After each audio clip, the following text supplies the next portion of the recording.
తాకట్లో ఉన్న మీ బంగారాన్ని విడిపించి ఆ రోజు ఆన్లైన్ రేటుకి కొంటాం. Sharma gold company. నమస్తే రమగారు. నమస్తే మంచి సరదా కథ ఒకటి చెప్పుకుందామండి. అంత సరదాగా ఉండదేమో కానీ కొంచెం సరదాగా ఉండే కథ చెప్తాను. పూర్వం అంట కుంతల దేశానికి ఓ రత్నశేఖరుడు అని రాజుగారు ఉండేవారు. ఆయనకి ఇద్దరు భార్యలతోటి ఆయన బాగానే ఉండేవాడు. కానీ కొంచెం పెద్ద భార్య అంటే కొద్దిగా ఒక రవ్వ ఎక్కువ లైకింగ్ ఉందేమో ఆయనకి అని అనిపించేది. ఓకే. అయితే ఆ కాలంలోనట ఒక వ్యాపారస్తుడు ఒక ఆయన అద్భుతమైన రత్నహారం ఒకటి తెచ్చాడు. కోట్ల విలువ చేసేది ఒక్కటే. అది రాజుగారికి అంటగట్టాడు. ఆయన మహాప్రీతితో దాన్ని పెద్ద భార్యకి ఇచ్చాడు. చిన్న భార్య గుంచింది కానీ ఏం కుదరల. ఆ రత్నహారం ఎంత ఫేమస్ అంటే ఆ హారాన్ని అప్పటికి 5, 6, 7, 8 రాజ్యాల్లో చూపించి పట్టుకొచ్చాడు. అందరికీ తెలుసు. అలాంటిది ఈయన తన ఇద్దరు భార్యలు ఉంటే ఓ భార్యకి ఆ హారం కొనిపెట్టాడంటే ఎంత విశేషం. బాగా చెప్పుకున్నారు. సరే, కొద్ది రోజులు గడిచాక ఈ రత్నశేఖరుడికి త్రినాథుడు అని ఒక మంత్రి ఉన్నాడు. మంత్రి గారికి ఒకే ఒక్క కూతురు, మూగ పిల్ల, డఫ్ అండ్ డెమ్. పాపం వివాహం కాల. ఆ రోజుల్లో 14కి 16కి పెళ్లి చేసేవాళ్ళు. పిల్లకి 18ో ఏడు వచ్చింది. సంబంధాలు ఎట్లా కుదురుతాయి? సహజంగా పాపం డిజబుల్డ్ పిల్లలకి కొంచెం వెనకబడి ఉంటారు కదా. అయితే ఏమైంది, పొరుగు దేశపు మంత్రి గారు ఒక ఆయన దగ్గరకు వచ్చి, మీ పిల్ల మాకు బాగా నచ్చింది, ఒక్క షరతు మీద పిల్లని పెళ్లి చేసుకుంటాం. మీ రాజుగారి దగ్గర అమిత విలువైన రత్నహారం ఉంది కదా, ఆ రత్నహారం తెచ్చి ఇవ్వండి, మీ పిల్ల ఇమీడియట్గా రేపు పొద్దున పెళ్లి చేసుకుని ఎల్లుండి పొద్దున తీసుకెళ్తామన్నారు. ఈయన నిర్ఘాంతపోయాడు.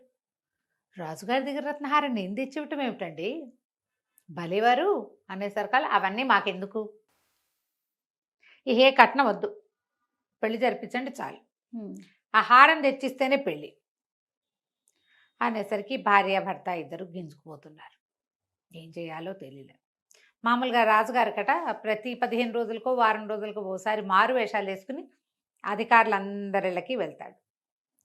సరిగ్గా వీళ్ళు మాట్లాడుకుంటున్న రోజు రాత్రి రాజుగారు ఒక దొంగ వేషం వేసుకుని మంత్రి గారి వాకిట్లో నుంచున్నాడు. వాకిట్లో నుంచి ఏమీ శబ్దం రావట్లేదని ఆయన అటా వచ్చి పడక గదుల కిటికీల దగ్గర నిలబడ్డాడు. మంత్రి గారు భార్య మాట్లాడుకుంటున్నారు.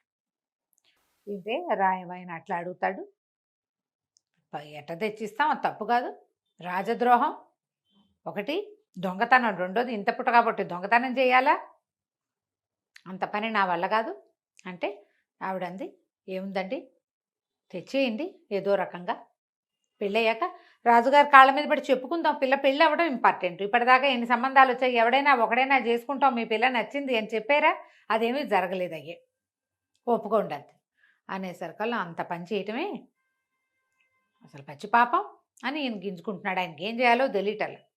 ఈ దొంగ వేషంలో బయట నుంచున్న రాజుగారు చటుక్కుని లోపలికి వచ్చి, నేను గజ దొంగని, మీ గొడవంతా విన్నాను, మీరేం కంగారు పడద్దు, రాజుగారి దగ్గర ఉన్న రత్నహారం కొట్టేసి మీకు దగ్గరికి తెచ్చిచ్చే పూచి నాది, మీరు కొట్టేసినట్టు అవ్వదు కదా, మీకు దొరికినట్టు, తప్పేం లేదు, చక్కగా పెళ్లి చేసేసుకుందరు కానీ మీ పిల్లకి మీలాంటి అద్భుతమైన వ్యక్తికి సహాయం చేయటమే నా జీవితాశయం అన్నాడు. ఈయన వద్దు వద్దు కాదు కాదన్న భార్య అయ్యింది కొంచెం ఎంకరేజ్ చేసి, మనం ఏం చేయట్లేదు కదా, పిల్ల పెళ్ళయ్యాక ఏదో సందర్భంలో చెప్పుకుని కాళ్ళ మీద పడదాంలేండి అనేసరికి ఒప్పుకున్నాడు. సరే తెచ్చిపెట్టమన్నాడు. అవతల వాళ్ళకు కూడా హారం తెచ్చిస్తామని కబురు చేశారు. మర్నాడు రాజుగారు ఏం చేశాడు, ఒక స్వర్ణకారుణ్ణి పిలిచి, బంగారం పనివాడిని రాజమందిరంలోనే ఒక చిన్న దీని లాంటిది ఉంటే, సెల్లార్ లాంటిది ఉంటే, అది ఎవ్వరికీ తెలీదు, కుటుంబీకులకు మాత్రమే తెలుసు, అక్కడ కూర్చోబెట్టి ఈ రత్నహారం చూపించి, ఇలాంటిదే సేమ్ డిట్టో, అంత ఖరీదైన రాళ్ళు కాదు, అదే రత్నాల్లో ఖరీదైన రత్నాలు వేరే కదా, ఒక నకిలీ హారం చేయమన్నాడు. వాడు ఒక వారం 10 రోజులు కూర్చుని హారం చేశాడు. రాజుగారు మళ్ళీ దొంగ వేషం వేసుకుని ఆ నకిలీ హారాన్ని పట్టుకెళ్ళి మంత్రికి అప్పచెప్పాడు. మా నకిలీ హారం చూపించి ఈయనేమో కుమార్తెకి పెళ్లి ఏర్పాట్లు చేసుకున్నాడు. మంత్రి గారు అమ్మాయి పెళ్ళి అయిపోయింది. నెలలు గడిచినాయి. ఈ కథలో ఒక రోజులో అయిపోదుగా ఇదంతా. అదేలే. అక్కడి నుంచి ఓ రోజు రాజుగారు కులాసాగా కూర్చుని ఉంటే రాణిగారు, పెద్ద రాణిగారు అంది, అదేమిటోనండి, అన్ని కోట్లు పోసి కొన్నారు ఆ రత్నహారం, అందులో ఏమిటో రాళ్ళు డల్గా ఉన్నాయనిపిస్తోందండి అని చెప్పింది. తడిపావా అన్నాడు ఆయన. ఒక్క మాటో రెండు మాటలో తడిసింది, అది ఎక్కువ తడిసింది అట్టు అనిపించలేదు, అంత తడపలా, కానీ రంగు మాత్రం డల్గా ఉన్నాయి, మొదట్లో ఉన్నంత మెరుపుగా లేవు అని చెప్పింది. పట్టురా చూద్దాం అన్నాడు ఆయన. పట్టుకొచ్చి చూసేసరికల్లా ఆయనకి తెలిసింది ఇది ఒరిజినల్ కాదు, తను చేయించిన నకిలీ హారం ఇది. ఈయన ఆశ్చర్యపోయాడు, ఏంటి నేనే పొరపాటున నకిలీ హారం ఉంచుకుని అసలైన హారం వాళ్ళ ఇంటికి చేర్చేశానా, ఇప్పుడు అది తెప్పించేయాలి. బాగా ఆలోచించి ఆయన ఏం చేశాడు, మర్నాడు తను ఒక దొంగ వేషం వేసుకుని, ఓ దొంగ వేషం, ఒక 10 మంది బట్టలకు దొంగ వేషాలు వేయించి ఆ పొరుగు దేశపు మంత్రి గారింటి మీద పడ్డారు. పడి వాళ్ళ ఇంట్లో ఉన్న నగ నట్ర అన్నీ కొట్టుకొచ్చేసారు. అన్నీ తెచ్చేస్తే పెద్ద హారం కూడా వచ్చేసింది. చూసే తెచ్చేశాడు. తీరా చూస్తే అది నకిలీ హారమే, అది కూడా నకిలీ, అది ఒరిజినల్ కాదు, అది కూడా నకిలీదే. ఈయన తెల్లబడి నేను జయించింది ఒకటి, ఇప్పుడు ఒరిజినల్ ఇది. అదే కదా. సరే అక్కడి నుంచి స్వర్ణకారుణ్ణి పట్టుకున్నాడు ఆయన.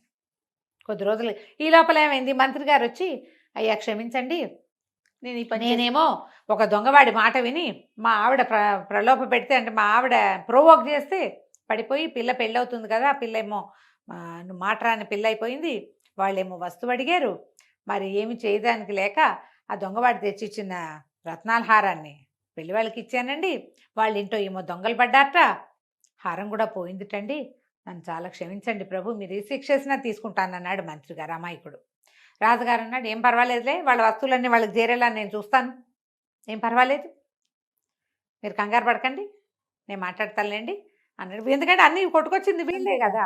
అక్కడి నుంచి స్వర్ణకారుణ్ణి పిలిచేసరికి స్వర్ణకారుణ్ణి 2 చెంపలు వాయిదీసి, చెప్పు ఏం చేసావు, ఒరిజినల్ ఏది అని అడిగాడు. అడిగేసరికల్లా స్వర్ణకారుడిని నెత్తి బాదుకుని, బాబు నేను అప్పుడే అనుకున్నానండి ఇదేదో నా కొంప ముంచబోతోందని, చిన్నరాణి గారి దాసి ఒకటి మంజరి అనేది వచ్చి హారాలు 2 చెయ్యి అని చెప్పిందండి, చిన్నరాణికి కూడా నకిలీ హారం కావాలంది, నేను చేశాను, ఒకటి మీ చేతిలో పెట్టి ఒకటి చిన్నరాణి గారి చేతిలో పెట్టాను అనగానే రాజుగారికి ఇప్పుడు మంజరిని పట్టుకోవాలి.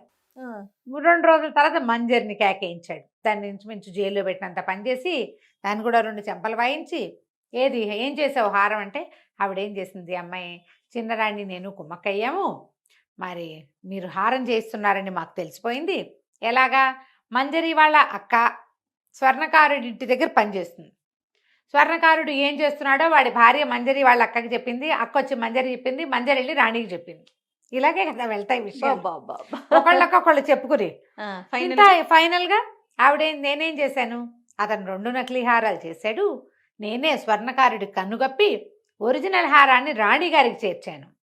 రాజుగారికి చిరాకొచ్చింది, నేనేదో ఒక పని చేయబోతు ఇదంతా పశాంపుసం అయింది ఏంటి. అక్కడి నుంచి ఏం చేశాడు,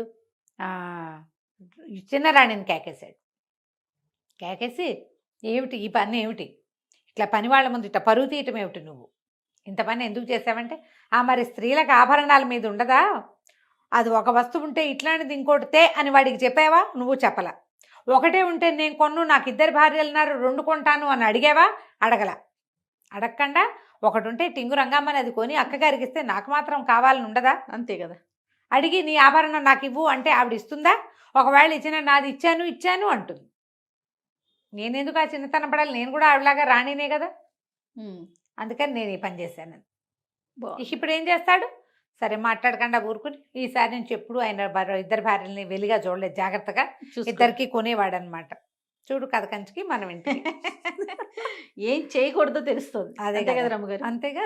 పోన్లే రమ్మగారు, 2 భార్యలు రోజులు పోయినాయి, పోన్లే అమ్మా, అది ఒక సంతోషంగా. రోజులు పోయినాయి ఏంటావా జయ, అంటే అఫీషియల్ గా కదా రమ్మగారు, అది రాజులు 2 3 4 కదా, ఇప్పుడు ఆ రోజు లేదుగా. అన్అఫీషియల్ గా అయినా 2 భార్యలు 3 భార్యలు 4 భార్యల కాలం పోలేదమ్మా, పోలేదు రమ్మగారు, పోలేదు, అది పోదు కూడా, అంతే. రైట్ అండి, నమస్తే. నమస్తే.